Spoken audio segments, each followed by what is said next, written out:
Welcome to एनएमई। आज हम सैनिक स्कूल ऑफ क्लास 6 का पेपर सॉल्व करेंगे 2025। हम सिर्फ इंग्लिश क्वेश्चन सॉल्व करेंगे। इसमें पहला क्वेश्चन है चूज द कलेक्टिव नाउन। हमें कलेक्टिव नाउन चूज करना है सही। द स्टूडेंट प्रेजेंटेड और डैश ऑफ फ्लावर्स। यहीं से पता लग रहा है कि जो फ्लावर्स है उसके लिए हम कौन सा कलेक्टिव नाउन चूज करते हैं? बुके। ऑप्शन में देखते हैं, ऑप्शन के लिए हमारा सही रहेगा bouquet. I wish to know dash the dash is pleasant in Delhi or not। अब यहाँ पे कंफ्यूजिंग दे रखे हैं ऑप्शंस, हमें देखना है कि वेदर और वेदर। यहाँ पे दो वेदर हैं। ये जो वेदर है इसका मतलब होता है मौसम, क्लाइमेट, और जो ये वेदर है वो चॉइस को दर्शाता है।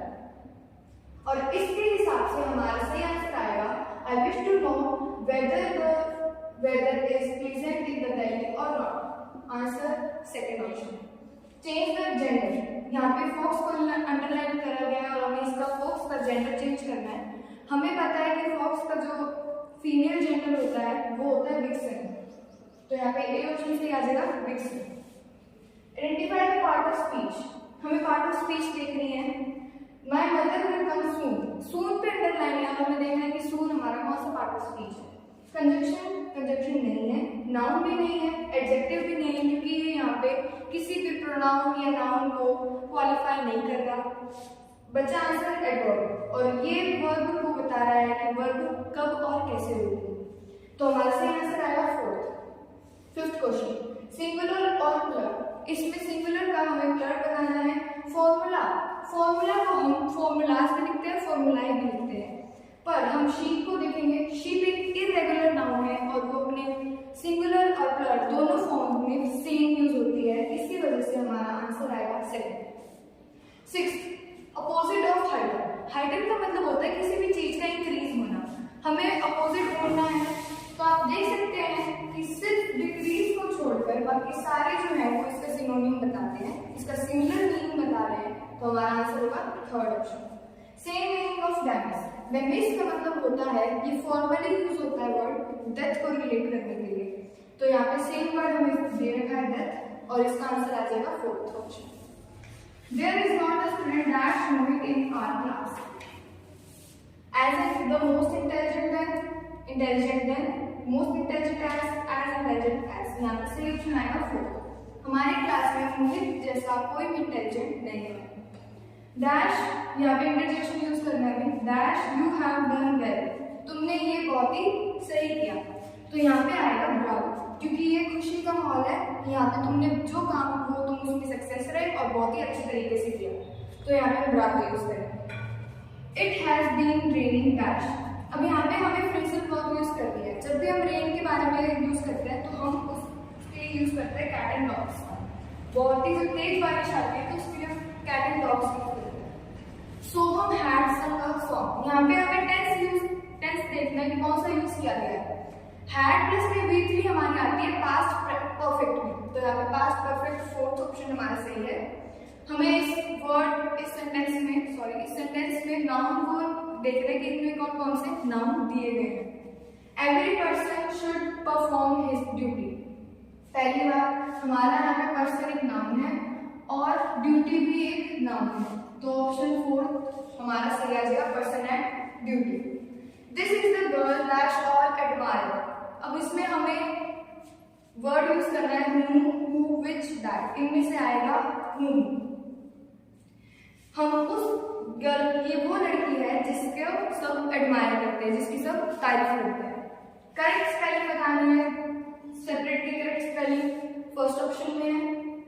अब ये जंगल वर्ड्स है, हमें इसे सॉल्व करके लगाना है, तो इसका आएगा इट इज बिलीव्ड दैट। ऐसा माना जाता है कि जो पश्मीना शॉल है वो उतना ही गर्म होता है जितना 6 स्वेटर होते हैं। आगे आएगा बी, डी, फिर आएगा एज, वार्म एज, फिर आ जाएगा हमारा सी ऑप्शन। तो इसके हिसाब से B D A C, B D A C हमारा थर्ड में है, तो ये आ जाएगा third option. Correct article use करना है 16th क्वेश्चन में। Raghav is dash intelligent son of dash poor farmer. इसमें अगर देखेंगे एलिमिनेशन मेथड से तो ऑप्शन ए ही सही आ रहा है, सेकंड।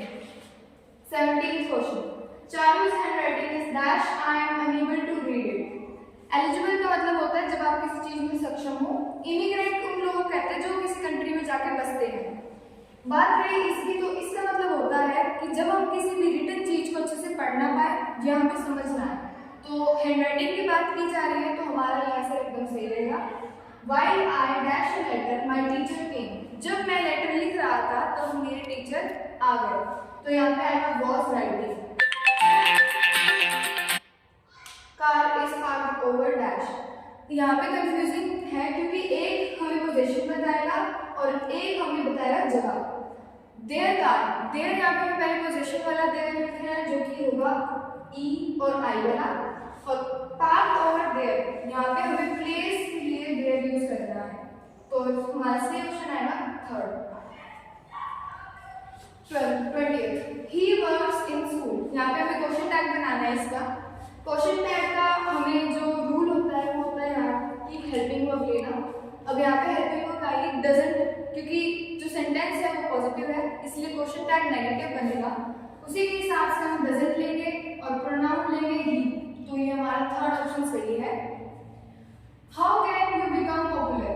21 से लेकर 25 पैसेज के हैं, तो how can you become popular? Passage के अकॉर्डिंग हम पॉपुलर तब बन पाएंगे जब हम खुद से ना करके दूसरों की हॉबी में ज्यादा इंटरेस्ट दिखाएंगे। तो टॉकिंग अबाउट लिसनर्स हॉबी हमारा करेक्ट आंसर है। सेम मीनिंग ऑफ पैरा 1 में से हमें सेम मीनिंग निकालना है विद इन रीच का। तो यहाँ पे आएगा असेसिबल, जो हमारी पहुंच में हो।